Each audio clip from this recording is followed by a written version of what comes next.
এই পৃথিবীর সব থেকে বড় শত্রু, বড় মির্জাফর, বড় গাদ্দার, সেটা হচ্ছে আমার বন্ধু।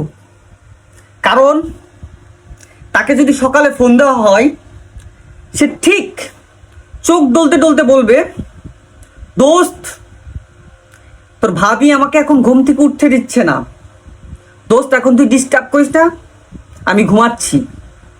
ঠিক আবার যখন দুপুর সময় তাকে ফোন দেওয়া হয়, তখন সে বলে, দোস্ত তোর ভাবি আজকে মুরগির মাংস রান্না করেছে, আজকে বাইম মাছ রান্না করেছে, আজকে শিং মাছ রান্না করেছে, আমি এগুলো দিয়ে এখন ভাত খাচ্ছি, আমাকে ডিস্টার্ব করিস না তুই, এখন তোর সাথে পরে কথা বলবানি।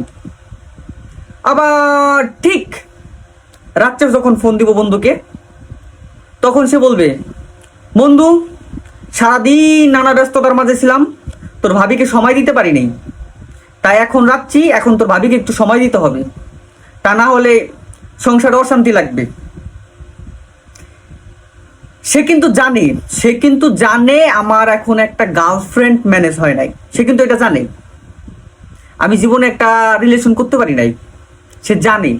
তবুও সে প্রতিদিনই নিয়ম করে আমাকে এই সব কথা শোনায়, নিয়ম করে। তাও এরকম বন্ধু থাকার থেকে শত্রু থাকা ভালো, এরকম বন্ধু থাকার থেকে শত্রু থাকা ভালো ভালো।